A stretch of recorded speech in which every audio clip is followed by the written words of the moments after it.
Maintenant laisser la parole donc à Baniha que je vois sur l'écran. Bonjour. Bonjour. Zakaria Rani, que nous ne voyons pas à l'écran. Ah si, voilà. Bonjour. Bonjour Zakaria Rani. Donc, si je ne me trompe pas, vous êtes tous les deux chercheurs à l'université Mohamed V de Rabat. En anthropologie, et vous allez traiter d'un sujet, je dirais pas autrement plus sérieux que cette série Tiempo Zeguera, mais qui touche aussi à des conflits mémoriels très vifs et très très actuels, corporellement ancrés, puisque votre communication s'intitule donc la guerre chimique au Rif et ses mémoires incorporées, qui vont nous plonger dans des aspects un petit peu plus charnel de la guerre du Rif. Donc c'est à vous, vous avez une vingtaine de minutes. On vous voit à l'écran, je crois que c'est bon, on vous entend aussi. Bonjour, merci Sophie. Je tiens à remercier toutes les organisatrices et les organisateurs, et surtout Karima et Aurélia. Donc, notre communication qui porte sur la guerre chimique au Rif et ses mémoires incorporées, ou la violence coloniale comme un cancer, il rend en partie compte de nos premiers résultats de recherche d'un projet de recherche sur la guerre de Rif et ses effets persistants, mémoire, maladie et vulnérabilité que nous menons actuellement avec une équipe composée de 2 sociologues, une épidémiologiste et un anthropologue qui est Zakaria. Donc, le projet a reçu une bourse de financement de la part du Conseil arabe pour les sciences sociales. Donc, pour cette communication, la question à laquelle nous allons répondre est à savoir comment le cancer a émergé comme maladie ou comme incorporation chronique de la violence coloniale, et puis comment le lien ou l'association a été faite entre le cancer et la guerre chimique. Nous allons exposer comment cette question a évolué sous ces doubles registres aux dimensions politiques et sociales, en relevant sur le prisme de mémoire ou des mémoires les acquis et les actions entreprises par des acteurs sociaux locaux pour la reconnaissance, la justice et la réparation.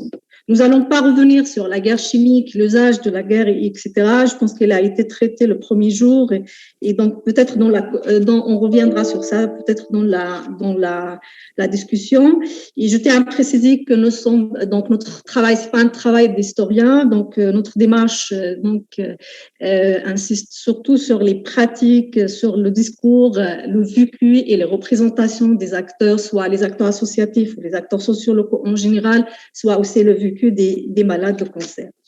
Donc, à partir de la fin des années 90, on a assisté à l'émergence des discours et des revendications mémoriales relatives à la période de protectorat espagnol au Rif, portées par des associations locales, surtout Al-Husima et Nador. Et donc, le thème de la guerre chimique était l'un de ces thèmes importants de ce travail de mémoire, à côté aussi de la participation des soldats rifains dans la guerre civile espagnole. Donc, il y aura la création des premières associations.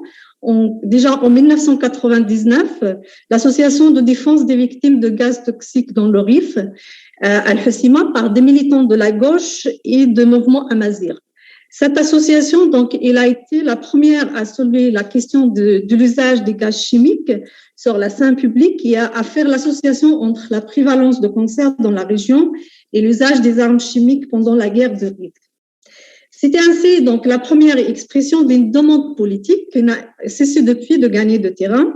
D'autres associations, surtout après le gel des activités de cette première association, ont investi le terrain où cette question, il s'agit surtout de Congrès Amazir, qui devient après l'Assemblée mondiale Amazir, ou l'association d'Akirat Rif, Mémoire de Rif, ou encore l'association des droits de l'homme de Nord de Maroc.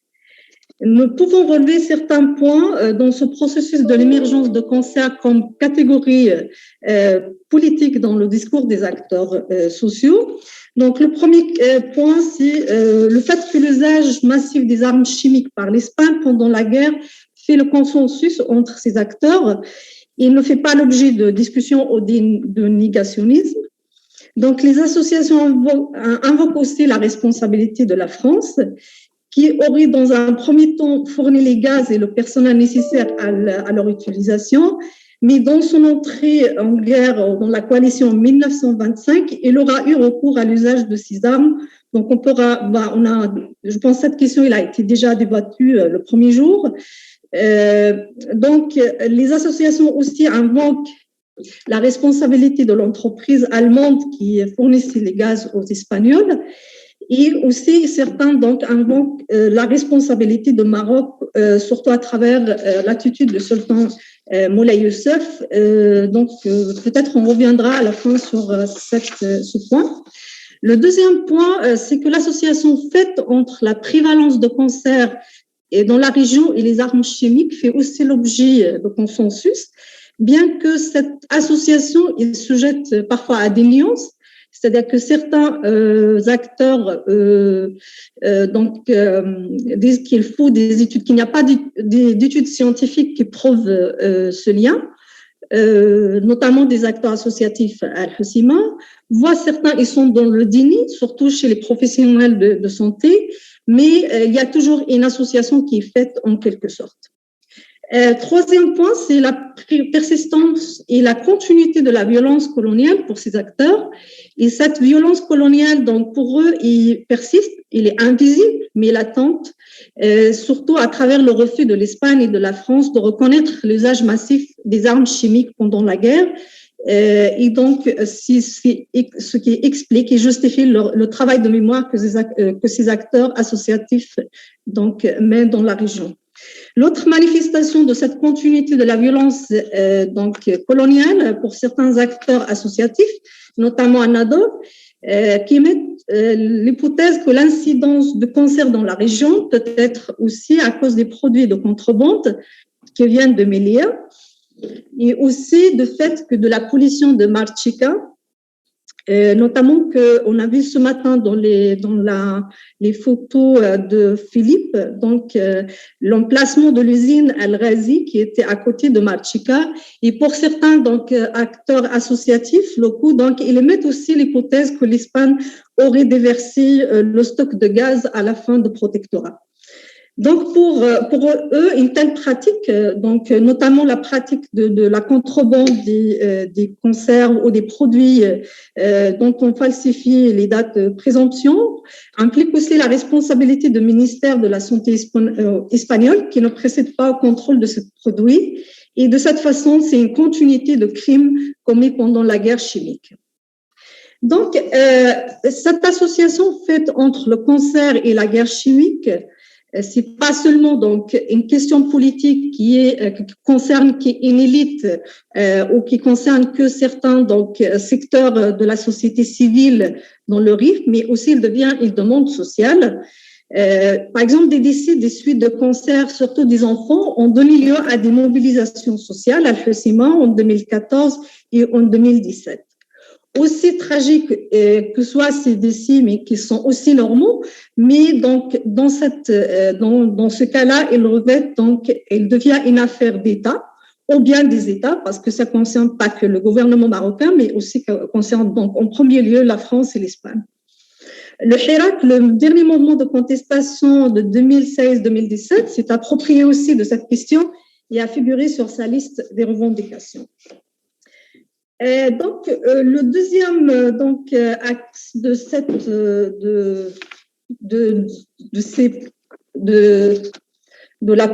des actions des associations, des acteurs sociaux. Donc, on peut donc distinguer 4 types d'associations suivant leur mode d'action ou leur discours. Mais avant, je tiens à préciser que le point commun entre toutes ces associations ou leurs actions est de militer pour la reconnaissance, le pardon, la justice et la réparation. Donc, pour eux, leur action vise à faire pression sur les États ou sur les ex-puissances coloniales impliquées pour reconnaître l'usage des armes chimiques, pour demander pardon et de procéder à une réparation collective de la région. Donc, en premier lieu, donc, on a des associations qui militent donc, pour la reconnaissance de l'usage des armes chimiques par l'Espagne, par la France, et leur plaidoyer est dirigé aussi bien à ces deux États concernés, mais aussi au pouvoir central marocain. Donc, le gouvernement marocain est interpellé sur cette question ou sur la question de la prise en charge de ce dossier au niveau diplomatique, mais aussi sur la question de la construction des hôpitaux d'oncologie dans la région. Notamment, donc, je fais référence au collectif pour le Grand Nador. Donc, deuxième type d'associations sont celles qui concentrent leur action et plaidoyer sur l'Espagne et la France. Donc, ce plaidoyer se fait à deux niveaux, soit auprès de certains milieux politiques, bien que minoritaires, notamment en Espagne, qui peuvent être sensibles à cette question. Par exemple, l'Assemblée mondiale amazigh, qui a approché depuis 2006 des partis catalans et basques pour défendre leur cause de demande de reconnaissance de pardon et de réparation par l'Espagne. L'Assemblée mondiale a également donc envoyé des lettres au roi d'Espagne et au président français en 2016, et dernièrement donc une autre lettre au ministre des Affaires étrangères espagnol en novembre 2021. D'autres associations ou un troisième type d'association donc ils ont choisi de plaider auprès d'organismes internationaux. Je cite l'exemple de l'association d'Akirat Rif, Mémoire de Rif, qui a choisi d'adhérer à la coalition pour la Convention sur les armes chimiques, qui est donc un partenaire ou un collectif civil qui est partenaire de l'Organisation internationale pour l'interdiction des armes chimiques. Donc, Dakirat Rif, à travers son adhésion à cette coalition en 2016, donc dans l'objectif de faire connaître la cause de l'usage des armes chimiques pendant la guerre de Rif, et ces faits persistants sur la santé et l'environnement dans la région. Donc, leur objectif aussi, donc, où ils souhaitent bénéficier de l'expertise de cette organisation pour réaliser des études qui peuvent prouver si la terre, l'eau, les poissons sont contaminés par les gaz chimiques, et des études aussi qui peuvent prouver s'il y a cause à effet entre l'usage de ces gaz et la prévalence de cancer dans la région. Et puis, un dernier type d'association, ce sont des associations dont le cancer est avant tout une maladie chronique, dont le coût est très cher, et donc ils œuvrent pour aider les maladies par accueil, hébergement, prise en charge en médicaments, transport, etc. Surtout que l'accès aux soins ne se fait pas toujours au niveau de la région. Donc, dans la région, il y a un seul centre d'oncologie qui est Al-Husima, qui fonctionne depuis 2008. Et puis, pour les malades de Nador, donc, ils sont dirigés pour le centre hospitalier universitaire à Oujda. Donc, on a l'association des amis des malades de cancer Al-Husima, et puis Ta'azour, aux Solidarités, Azir et Balsam à Nador. L'action de ces associations donc s'inscrit plutôt dans le registre de mécénat, mais la question de cancer comme maladie coloniale n'est pas tout à fait absente de leur discours, bien qu'elle se garde bien au son dans l'alliance, c'est-à-dire qu'il n'y a pas d'études scientifiques qui prouvent le lien direct entre la prévalence de cancer et les gaz chimiques, et aussi que cette prévalence de cancer dans la région n'est pas qui est la même que les autres régions de Maroc. Je cède la parole à Zakaria.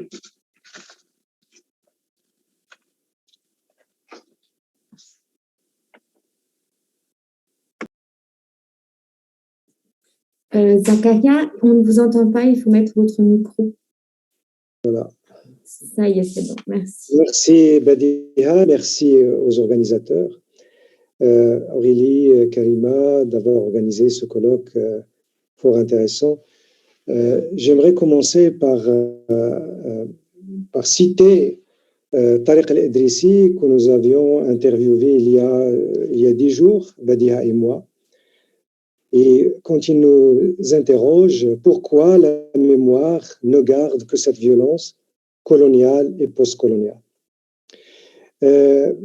La question est significative, elle est aussi la nôtre, tant qu'elle interpelle tout chercheur en sciences sociales qui s'intéresse à la question de la post-mémoire et ses articulations sociales et culturelles.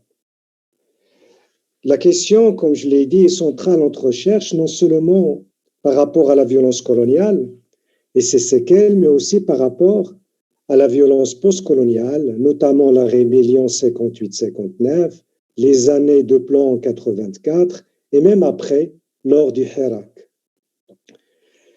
Chaque vécu dans le discours, des gens interviewés, des gens qui ont témoigné ou des gens qui protestent lors du Hirak, chaque vécu de violence est immédiatement inscrit dans le continuum de cette violence globale marquée par la violence et le mépris et depuis l'ère coloniale.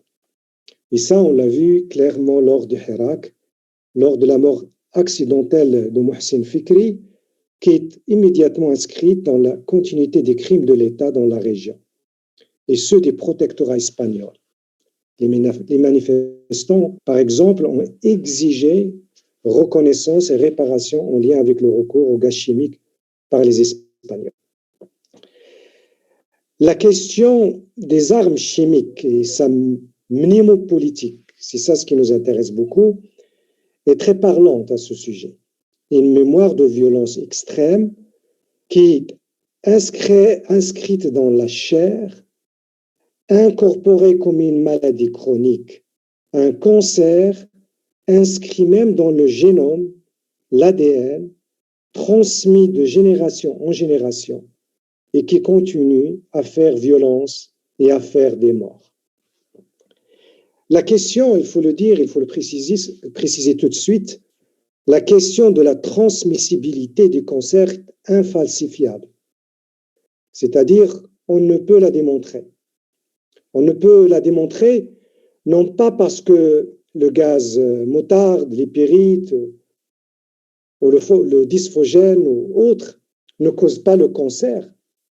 Si, il cause. Et des études le montrent, notamment chez les travailleurs dans les fabriques de gaz moutarde au Japon et en Grande-Bretagne. Des études le montrent aussi parmi les victimes de la guerre du Golfe, les victimes du régime de Saddam, soit en Iran, soit en Kurdistan. Et ici, j'ouvre une parenthèse, et dans ce sens, les associations dont Badia a parlé, ils ont une maîtrise incroyable de cette littérature scientifique qui parle de ces effets des gaz chimiques. Et aussi des possibilités de mutation causées par les gaz chimiques qui a été expérimentée chez des animaux, mais pas encore chez les humains. Donc ça, c'est pour dire qu'il y a quand même une maîtrise chez ces associations. Donc je dis, ce n'est pas parce qu'il ne cause pas de cancer qu'il est infalsifiable, mais parce que la transmission transgénérationnelle du cancer est indémontrable. En tout cas, sa démonstration demanderait toute immobilisation politique, médicale, légale, scientifique, de longue haleine. Démontrer, par exemple, que le gaz a pu produire chez ceux qui étaient exposés une mutation génétique responsable de leur maladie par le cancer, laquelle mutation se retrouve également chez leurs descendants malades. Il s'agit donc de faire une analyse génétique comparative entre les morts et les vivants sur au moins 3 générations, pour dire qu'il y a vraiment transmissibilité du cancer causé par les pyrites. Alors, la question de la prévalence pourrait constituer une preuve indirecte, justement, la prévalence dont parlent les associations. Mais là encore, on ne possède pas de données fiables. En tout cas, ces données sont inaccessibles. J'ouvre aussi une parenthèse pour parler aussi de l'accessibilité et l'inaccessibilité à ce terrain sensible. Par exemple, quand on fait une demande d'autorisation, dès qu'il y a titre avec gaz chimique guerre de Rif, on nous demande de changer le titre. donc pour avoir accès à, par exemple, à des centres hospitaliers ou à des centres de santé, pour montrer qu'il y a effectivement problème d'accessibilité. En tout cas, on n'a pas accès à ces données, si ces données existent déjà, bien que les associations évoquent une prévalence élevée au RIF par rapport à la moyenne nationale. On parle, par exemple, de 50% parmi les enfants, 60 à 80% parmi les adultes, qui sont hospitalisés à l'hôpital d'oncologie de Rabat. Supposons que c'est vrai, c'est-à-dire que c'est prévalence, dont on ne sait pas les sources et les statistiques. Supposons même que c'est vrai. Cela ne peut pas en soi constituer une preuve du lien direct entre épérite et cancer, un lien cause à effet, parce que d'autres facteurs sont incriminés aussi, et ce, selon même les dires des associations citées par Badia. Pour certains acteurs associatifs, notamment Anador, l'hypothèse que l'incidence du cancer d'oreille peut être causée par les produits de contrebande qui viennent de Milia est aussi soulevée. Donc, l'idée de la transmission transgénérationnelle des vécus de la violence en tant que maladie coloniale chronique, c'est importante parce qu'elle révèle que la question de la mémoire, pas seulement elle révèle la question de la mémoire, mais aussi la question de l'oubli. Le fait d'inscrire la violence dans la chair et dans l'ADN, c'est dire aussi que cette violence est inoubliable. Elle est transmissible, elle est inoubliable. Mais par-delà l'aspect biologique du cancer et sa transmissibilité génétique, c'est aussi sa dimension, comme je l'ai noté tout à l'heure, c'est sa dimension mnémopolitique qui est aussi à l'œuvre, aussi bien dans l'activisme des associations, les mouvements de protestation, que dans les productions culturelles. Et là, ce que Monique a dit par rapport à ces productions culturelles, c'est aussi important que la question de la transmissibilité de... Et alors, il y a aussi une production culturelle de l'autre côté, une production visuelle de l'autre côté, c'est-à-dire de la Méditerranée. Tariq El-Idrissi, que j'ai cité en préambule, est un réalisateur de films, documentaires et de fiction. Il a notamment, et justement c'est la raison pour laquelle on a demandé à le rencontrer, Badia et moi, il a notamment co-réalisé le documentaire Arhash, avec Javier Rada en 2007, Arhash ou bien Vinino en espagnol, en référant justement le venin, en référant justement au gaz chimique. Le documentaire, nous raconte-t-il, est une idée qui est venue des tripes. Je le cite, « Quand j'étais petit, on entendait souvent que le cancer se transmet de génération en génération. Je voulais documenter cette tradition orale, cette mémoire, d'aller, dit-il, de l'oralité au visuel. » L'idée d'un film sur les gaz chimiques au RIF est affermie suite à un article paru dans le quotidien marocain As-Sabah, parlant de la mort du dernier survivant de la guerre chimique, de Faraji, Monsieur Faraji. Je voulais, dit Tariq, voir s'il existe encore d'autres survivants pour garder cette mémoire vivante.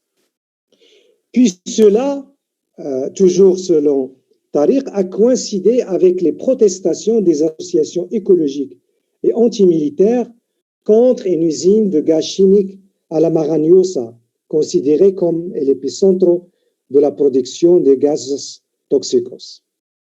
Non seulement Tariq découvre que le présumé dernier survivant est toujours vivant, mais qu'il existe deux autres, Santiago et Mancho, dont il a rapporté les témoignages dans ce film. Durant le tournage du film, le grand-père de Tariq était diagnostiqué d'un cancer qui l'a tué 2 ans après la sortie du film, en 2009. Le cancer a aussi emporté plusieurs membres de sa famille.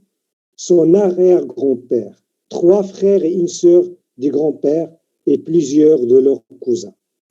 Pourtant, Tariq refuse de faire le lien entre gaz chimique et cancer. Dans Arhaj, je n'ai pas traité la question du cancer, dit-il, parce que les choses n'étaient pas claires. La question du cancer a été politisée par les associations. Selon lui, ce rapport avec le cancer a émergé suite à un livre écrit par Kunz, Rudibert et Müller-Rodfdita, Gift, Gas, gegen Abdelkarim, en 1990, Gaz toxique contre Abdelkarim, qui est traduit à l'arabe par Omari. Alors, je rouvre une troisième parenthèse, peut-être la dernière, sur la question de la traduction. La traduction a un rapport avec la mémoire parce qu'on assiste au RIF particulièrement à une activité de traduction assez intéressante de tous les livres qui parlent de cette mémoire des RIF, de ça, la guerre, du cancer, notamment Hart a été traduit, Bulford a été traduit, et justement, Kunz, Rudibert et Müller-Rodfdita ont été aussi traduits.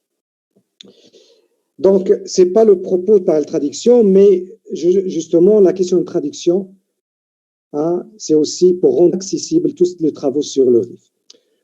Alors, contrairement à Tariq, Bouzgou, un autre réalisateur, lui, lors de l'entretien avec lui, ne nuance aucunement ses propos. Selon lui, l'équation est claire. Les gaz chimiques sont la cause directe du cancer répandu dans le RIF.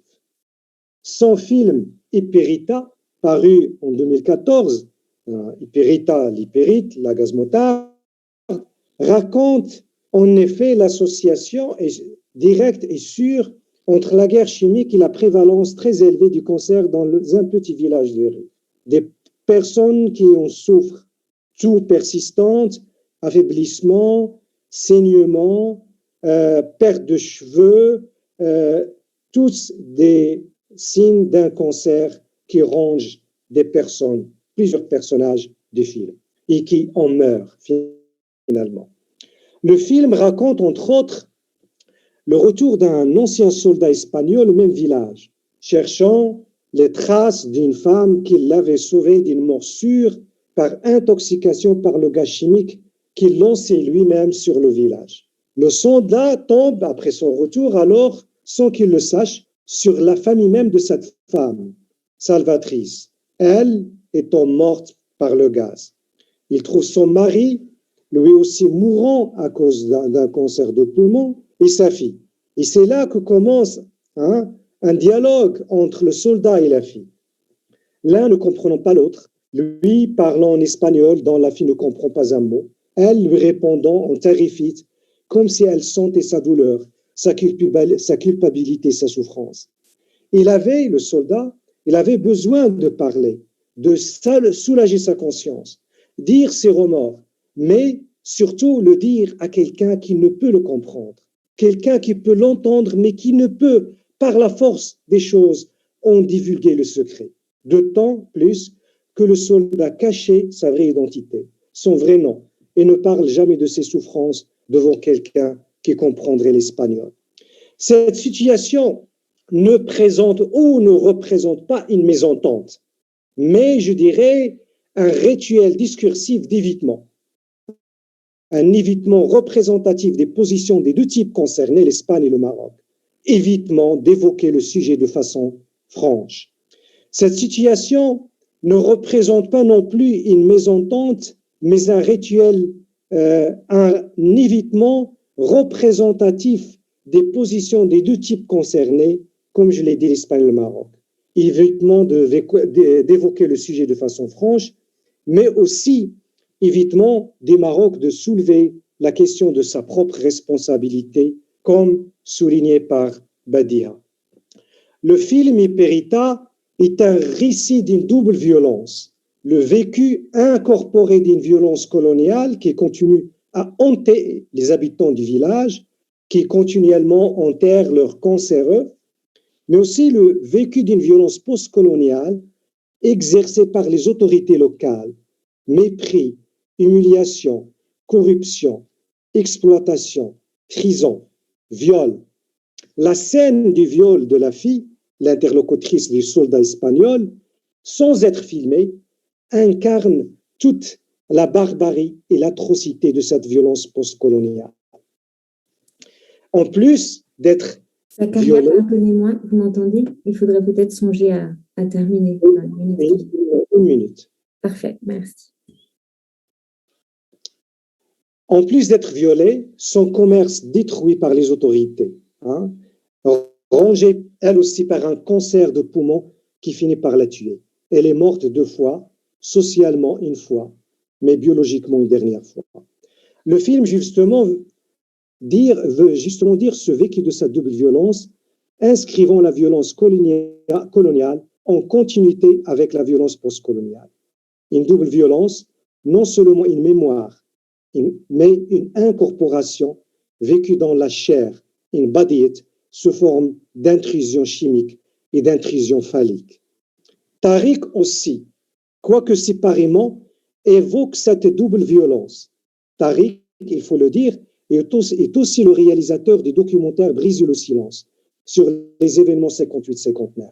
Un documentaire qui relate des témoignages poignants de femmes et d'hommes qui étaient presque enfants à l'époque, qui ont été victimes d'atrocités extrêmes exercées par les soldats du roi, dont des témoignages de viol systématiques. C'est peut-être l'atrocité de cette violence et son extrême immoralité qui légitime la question de Tariq du début. Pourquoi la mémoire ne garde que cette violence coloniale ou postcoloniale? Et merci.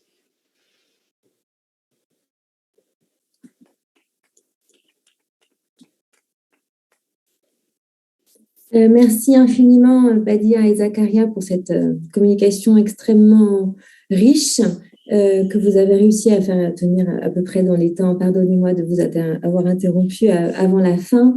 Et qui pose des questions absolument essentielles qui donnent lieu à des champs de recherche très féconds et très actuels. Je pense par exemple à cette question de la transmission intergénérationnelle du trauma, de la violence et du trauma, qui donne lieu à énormément d'études à la fois médicales, biologiques, génétiques, comme celle que vous évoquez, psychologiques aussi, et qui est un champ d'étude aussi pour l'historien qui lui-même s'interroge sur sa propre transmission familiale, par exemple, au niveau histoire ou autre. Donc, c'est des questions absolument actuelles aussi. Je pense à l'espace transnational que vous évoquiez, Badiha, dans les mobilisations des associations de victimes qui ont des parallèles assez frappants avec ce qui se passe en Espagne sur d'autres sujets. Et si vous me permettez juste une anecdote avant de donner la parole à Mimoun, quand vous évoquez le recours au Parti nationaliste basque et catalan pour obtenir une voix un peu européenne et internationale, c'est vrai que ça fait partie aussi des lieux de silence de l'histoire basque, puisque Guernica, donc, qui est vanté comme un symbole de paix, bien entendu, au niveau mondial, que vous connaissez tous, a abrité quand même la plus grosse entreprise de fabrication d'armes, et notamment d'armes chimiques, jusqu'aux années 80, notamment ces armes chimiques envoyées au RIF.